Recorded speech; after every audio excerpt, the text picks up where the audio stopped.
एक रात जिसने पूरे देश को हिला दिया, एक हमला जिसे कोई भूल नहीं सकता, और एक कहानी जो आज भी डर पैदा करती है। 26 नवंबर 2008, मुंबई की एक आम रात। हर कोई अपनी जिंदगी में व्यस्त था और ताज होटल अपनी रोशनी में हमेशा की तरह चमक रहा था। शानदार भोजन है। हाँ, और माहौल भी बहुत अच्छा। होटल के अंदर लोग खाना खा रहे थे, हंसी मजाक चल रहा था। किसी को अंदाजा भी नहीं था कि कुछ ही देर में सब कुछ बदलने वाला है। ये रहा आपका ऑर्डर, धन्यवाद। और ये आपका। ये एक ऐसी रात थी जो बिल्कुल सामान्य लग रही थी, लेकिन ये शांति ज्यादा देर तक रहने वाली नहीं थी। धुंध के समुद्र के रास्ते कुछ लोग मुंबई की ओर बढ़ रहे थे और उनके इरादे बेहद खतरनाक थे। इन लोगों का मकसद सिर्फ हमला करना नहीं था, बल्कि पूरे शहर में डर फैलाना था। तो ये और उनका अगला निशाना बनने वाला था ताज होटल।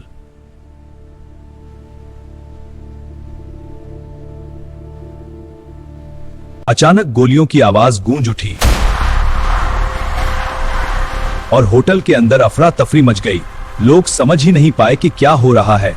अब हर तरफ डर और घबराहट फैल गई। लोग अपनी जान बचाने के लिए भागने लगे। होटल का शांत माहौल अब डर में बदल चुका था।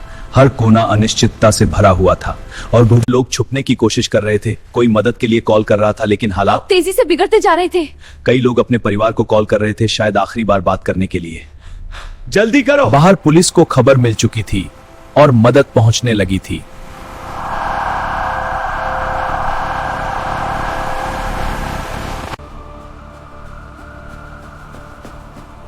लेकिन अंदर हालात अब भी काबू से बाहर थे।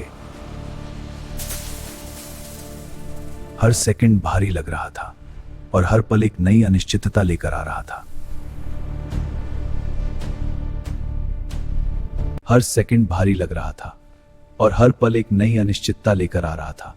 लोग सिर्फ एक ही चीज चाहते थे, किसी तरह सुरक्षित बाहर निकलना।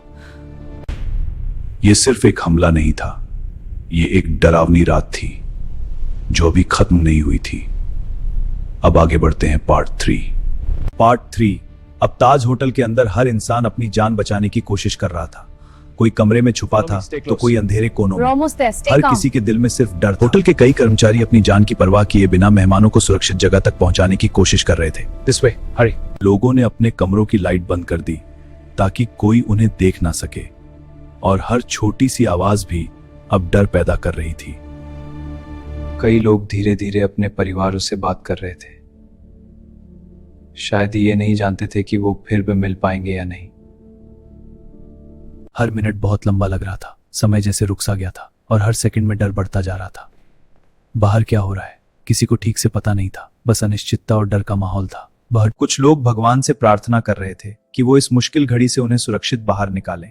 इस दौरान इंसानियत भी सामने आई। लोग एक दूसरे की मदद कर रहे थे बिना किसी स्वार्थ। सायरन की आवाजें आ रही थी जो उम्मीद भी दे रही थी और डर भी बढ़ा रही थी। थकान और डर ने लोगों को कमजोर कर दिया था, लेकिन हिम्मत अभी भी बाकी थी। हर चेहरे पर एक ही सवाल था, क्या हम सुरक्षित बाहर निकल पाएंगे? ये रात अब सिर्फ एक घटना नहीं थी, बल्कि हर इंसान के लिए एक जिंदगी भर का डर बन चुकी थी। लेकिन मदद अब करीब आ रही थी और उम्मीद धीरे धीरे बढ़ रही थी।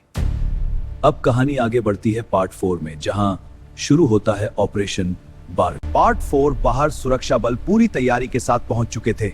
माहौल बेहद तनावपूर्ण था, हर सेकंड की कीमत थी और अनफंसे लोगों की जान दावों की जंग दाव पर कदम सोच समझकर उठाया जा रहा था।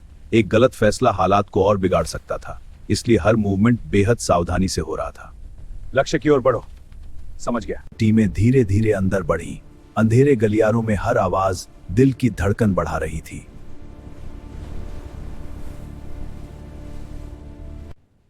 हर कमरे को चेक किया जा रहा था, कहीं कोई छुपई फंसा तो नहीं, कहीं कोई फंसा तो नहीं।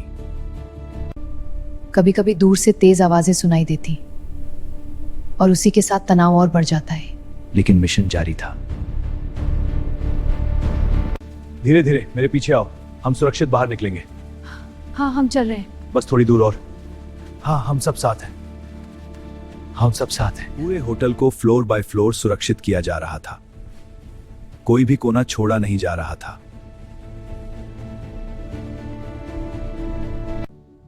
रात बीतने लगी और सुबह की हल्की रोशनी के साथ उम्मीद और साफ दिखाई देने लगी। More people escorted out. हर चेहरा डर से भरा था, लेकिन जिंदा होने की राहत भी साफ दिख रही थी।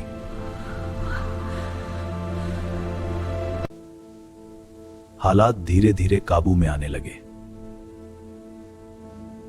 लेकिन उस रात के निशान अभी भी बाकी थे। तो कई घंटों के ऑपरेशन के बाद आखिरकार स्थिति नियंत्रण में आई। अब कहानी पहुंचती है अब आखिरी हिस्से में। पार्ट 5। यह सिर्फ एक हमला नहीं था, यह एक ऐसी घटना थी जिसने पूरे देश को एक साथ जोड़ दिया। ताज होटल आज भी खड़ा है, लेकिन उस रात की यादें हर दीवार में बस चुकी हैं। लोगों ने उन सभी को श्रद्धांजलि दी जिन्होंने इस घटना में अपनी जान गंवाई है। लोगों ने उन सभी को श्रद्धांजलि दी जिन्होंने इस घटना में अपनी जान गंवाई। पूरा देश एक साथ खड़ा था, दुख में भी और एकता में भी। इस घटना में सिखाया कि मुश्किल वक्त में इंसानियत सबसे बड़ी ताकत है, और ये भी कि अंधेरे के बाद रोशनी जरूर आती है। ये कहानी सिर्फ डर की नहीं है, ये हिम्मत और साहस की भी कहानी है। हमें उन सभी को याद रखना चाहिए जिन्होंने उस रात का सामना किया। उस रात जब हर तरफ डर और अंधेरा था, कुछ लोग ऐसे भी थे जिन्होंने अपनी जान की परवाह किए बिना दूसरों की जान बचाई। ये सिर्फ सैनिक नहीं है, ये हमारे देश के असली हीरो हैं। और ये भी याद रखना चाहिए कि हमें हमेशा सतर्क रहना है। अगर आप ऐसी सच्ची कहानियां देखना चाहते हैं तो फैक्ट फ्रॉम इंडिया को सब्सक्राइब करें। धन्यवाद।